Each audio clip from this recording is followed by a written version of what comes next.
longtime executive in the National Basketball Association and the senior vice president for the Orlando Magic, joining us here on Draft Day. Thanks for calling in, Pat. Really appreciate it. Thanks, Rich. Nice to catch up with you. Yeah, absolutely. We chatted on the day where you were a part of the ping pong ball situation that went down, and you have the 6th overall selection tonight. How much has your phone been ringing for teams trying to flip established players to you to try and get that 6th pick, Pat? Well, Rich, I would say that our new basketball executives, our new basketball front office, have walked into a buzzsaw. That's a very valuable pick in this draft. That's number 6 pick. Because of the depth of the draft, I think probably through the first 10 picks, I think there's real value. I think they're going to be very solid, good NBA players down through the first 10 picks and probably beyond. So we value that pick and are convinced that there's a player waiting there to be drafted who can be a part of the Magic for the next number of years and be a contributor. But have you, just trying to, what you might be able to reveal, teams that are just trying to give you players, name players who we are familiar with because they've been in the NBA for a while, if not all-star players, being offered to you for that pick, or to try and involve you in a 3-way trade for somebody to be acquired by another team in all these deals that we're reading about, Pat? Oh, Rich, I would say all of the above, are being discussed. And now we're reading today about the Spurs and LaMarcus Aldridge, that suddenly the Spurs would like to get into the top 10. So it's going to be very, very interesting right up till the start of the draft and on into the draft. That I think there are going to be moves made tonight. We've already had probably the busiest pre-draft that I can remember, maybe ever. Some major deals have gone on here. That's highly unusual. So I think we're in for a lot of excitement tonight, Rich. Why is it, do you think, Pat? Well, I think teams are doing desperate to get better. The pressure to win is always has been great, Rich, but it's probably greater than ever now. And I think the reason is very simple.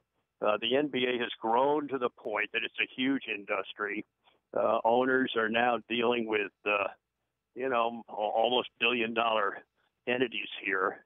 They want results. They want them now. And I think that the guys that are running ball clubs now realize that they've got to do some radical stuff to try and get better, to try and catch the Warriors and try and make inroads to Cleveland. And that's hard to do, but you've got to do something that's not normal business. And so I think that's one of the reasons, the prime reason we're seeing a lot of activity here, a lot of kind of off-the-wall stuff. So what would you say, Pat Williams, is more valuable in the current NBA, a top 7 or 8 pick in this year's draft, or a name all-star player who is on the verge of free agency who could join your team? It seems that we're seeing deals be rejected by teams to try and hold on to a draft choice, and it's kind of surprising. Well, Rich, that whole thing of free agency is scary. You may get a player for 1 year, and then you may not have him after 1 year. So that has to be counterbalanced by the fact that you're going to get a draft pick, who's going to be with you, are guaranteed for X number of years, and then X number of years beyond that. So you better be awfully careful in that whole free agency world, because if you're not, if you miss your calling, or if you muff it, you can be set back for a long, long time. And thus, the pressure on all of these guys around the league, who are making these decisions on behalf of their owners, there's tremendous pressure on them and to make the good call. And that's why tonight is going to be so interesting when we tee it up at 7 o'clock to see exactly how it unfolds. Pat Williams, Senior Vice President of the Orlando Magic, been involved with the NBA since the late 60s, joining me here on the Rich Eisen Show. So you have been there and done that.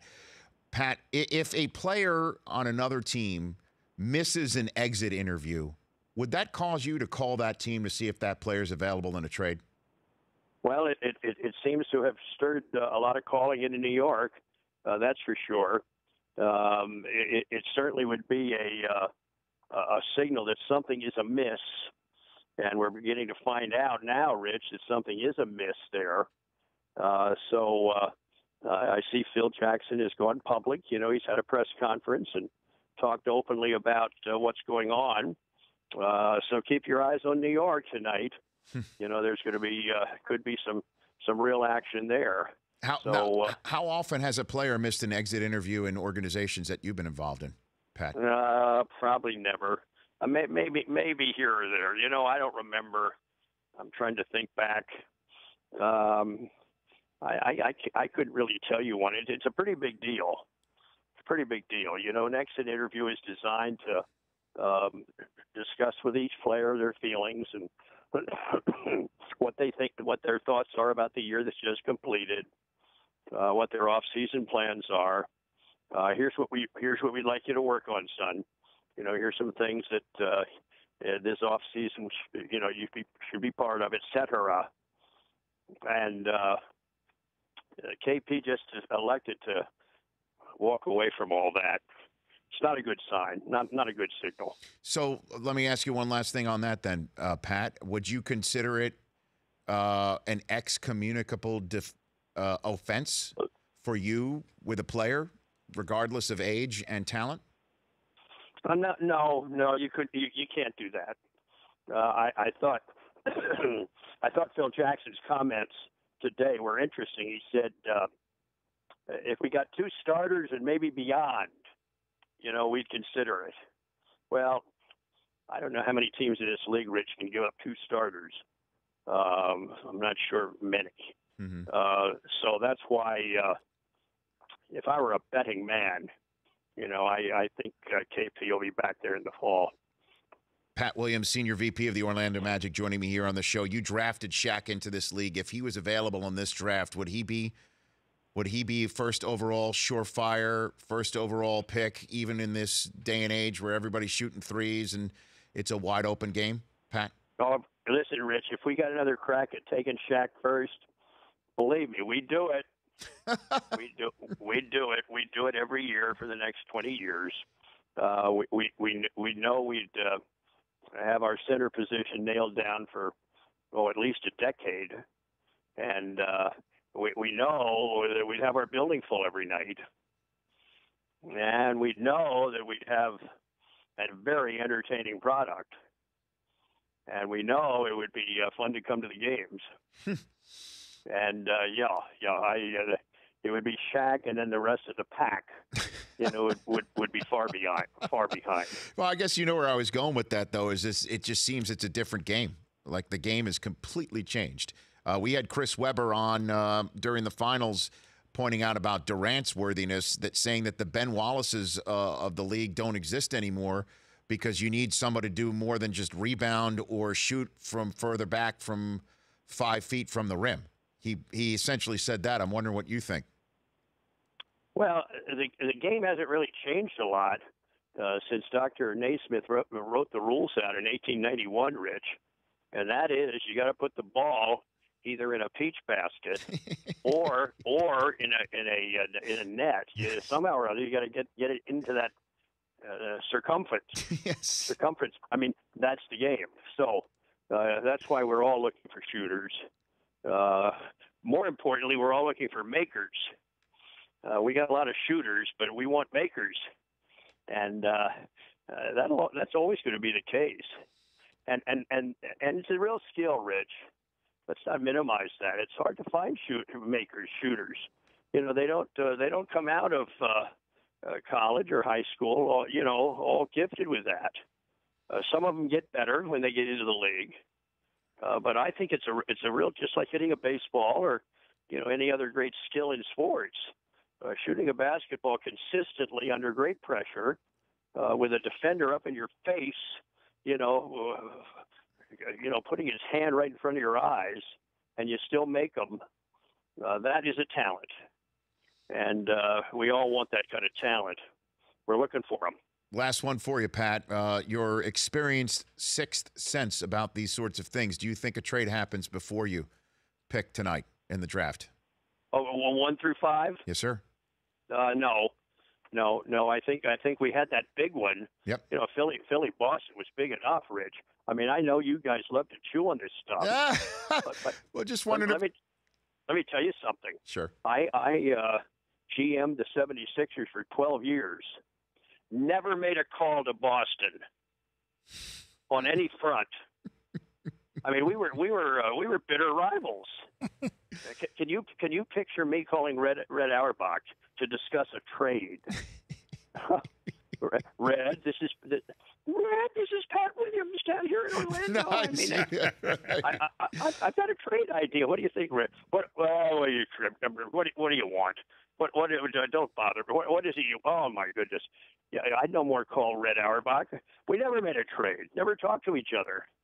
Yeah. And so for these two guys, Brian Colangelo and Danny Ainge, to work out this trade, this flip-flop, absolutely unprecedented, worthy of a column by the great Bob Ryan. That's right. That's what I'm waiting to see. I'm waiting to see Bob Ryan do a column on this. Well, amidst the madness yesterday, Pat, just seeing the reports that the Celtics were reaching out for Porzingis, and I just thought to myself that, I mean, the Knicks should just tell the Celtics to lose their number. Like, why would they even have their number? You know, that one was surprising to me too. Just even hearing that. Well, Danny Ainge is doing things here. He is. That are unprecedented in that division because of the intense rivalries and the dislike for each other. Now, granted, Philly and Boston have not been rivals for a while. I mean, but that rivalry lies dormant, and whenever it sparks up again, believe me, the embers will turn into a raging inferno. Philly and Boston, believe me. Great chat. And yeah. Now, can you imagine the Knicks in Boston? Nothing like draft night, Rich. It's Christmas and New Year's and 4th of July all rolled into one. Great fun, and we all get to take it in tonight starting at 7. It should be a great night. Enjoy it, Pat. Thanks for calling in. Always enjoy our chats. All the best, Rich. Same here. Pat Williams, Orlando Magic Senior VP. The Rich Eisen Show, weekdays at noon Eastern on radio stations across the country and audience. If you like that video, be sure to download our app, and I'll be sure to help the NFL figure out what a catch is.